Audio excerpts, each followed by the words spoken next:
మొదల వెళ్ళలేదు సార్. ప్రకాష్ గారు మొదలు పెట్టాను. నేను భరత్ గారు థ్యాంక్స్ టు రేవంత్ రెడ్డి అండి. నేను మొదటిసారి రేవంత్ రెడ్డి కళ్ళల్లో భయాన్ని చూశాను.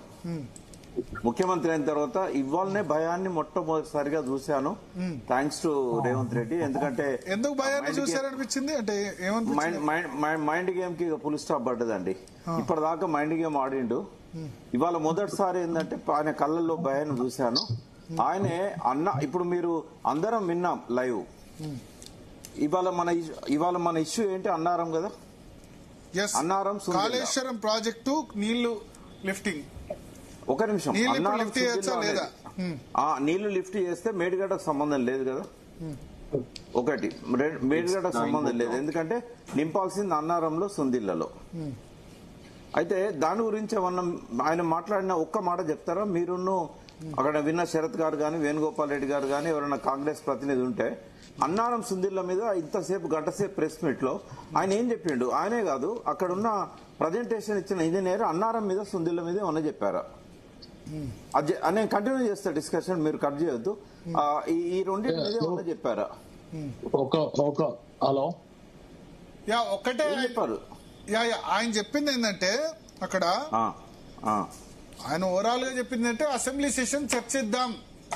నేను అనేది అన్నారం, నేను అడిగిన క్వశ్చన్ మీరే అడుగుతారు ఎప్పటికీ నన్ను. నేను మిమ్మల్ని అడుగుతున్న భరత్ గారు, అన్నారం సుందిళ్ల మీద మీరు ఇద్దరు విన్నారు, మీ యాంకర్ మీరిద్దరు విన్నారు.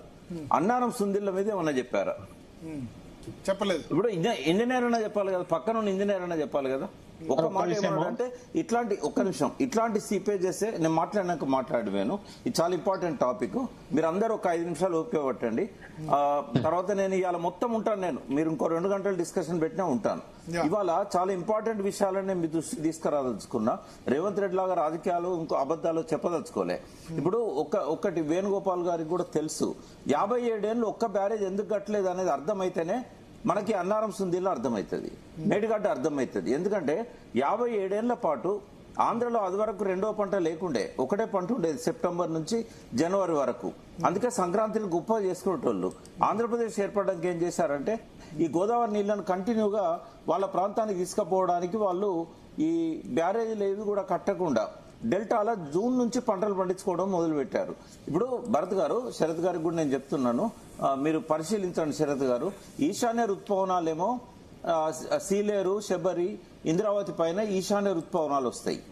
నైరుతి ఋతుపవనాలేమో తెలంగాణలో, మహారాష్ట్రలో ఇటు సైడ్ వస్తాయి. అయితే జూన్ నుంచి నాట్లు వేసుకుంటే డెల్టా 14 లక్షల ఎకరాలకు నాట్లకు ఎక్కడి నుంచి నీళ్లు రావాలి? అందుకని ఏం చేసేవాళ్ళంటే మనము స్టోరేజ్ చేసుకున్న శ్రీరామ్ సాగర్ నుంచి, నిజాం సాగర్ నుంచి, కిన్నెర్ సార్ నుంచి, ట్రైబల్ కోసం కట్టిన తాలిపేరు నుంచి మొత్తం నీళ్ళని తలుపులు లేపు తీసుకొని పోయేటోళ్ళు. అయితే ఈ బ్యారేజీలు కడితే ఏమవుతుందంటే ఖరీఫ్ కు నాట్లకు నీళ్లు తీసుకుపోవడానికి కుదరదు. అట్లనే రెండో పంట ఆలస్యంగా మొదలవుతుంది. వాళ్ళకి సెప్టెంబర్లో పడాల్సిన నాట్లు వాళ్ళకు జనవరిలో పడతాయి లేదా డిసెంబర్లో పడతాయి. అందుకని ఏం చేసేవాళ్ళంటే రబీలో చివరి క్రాప్ కి చివరి తడులకు తెలంగాణ నుంచి నీళ్ళని తీసుకుపోయేటోళ్ళు. 57 ఏళ్ళు 500 మైళ్ళ గోదావరి మీద ఒక్క బ్యారేజ్ కట్టలేదండి. ప్రపంచంలో ఏదైనా ఒక నదిని మీరు గూగుల్లో సెర్చ్ చేస్తే 500 మైళ్ళు బ్యారేజ్ లేని నది ఉంటే గోదావరి అని చెప్పొచ్చు దాని పేరు. అటువంటి అంటే ఎందుకు కట్టలేదు? టెక్నాలజీ లేదా? బ్యారేజ్ కడితే కాస్ట్ ఎక్కువ అవుతుందా?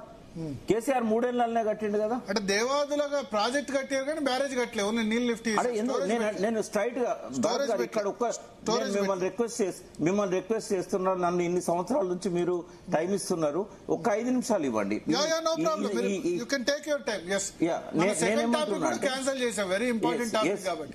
నేనేమంటున్నా, గోదావరి మీద 500 మైళ్ళు ఒక్క బ్యారేజ్ కూడా ఎందుకు కట్టలేదు? దేవాదుల నిర్మాణం చేసినప్పుడు దేవాదుల దగ్గర బ్యారేజ్ ఎందుకు కట్టలేదు? పారే నదిలో నుంచి గ్యారంటీ ఉంటుందా ఎప్పటికీ నీళ్లు లిఫ్ట్ చేయడానికి? స్టోరేజ్ ఉండాలి కదా. రాజశేఖర రెడ్డి గారు 2009 ఎన్నికలకు పోయే ముందు కంతనపల్లి దగ్గర ఒక శిలాఫలకం వేశారు. ఆయన చనిపోయింది తర్వాత.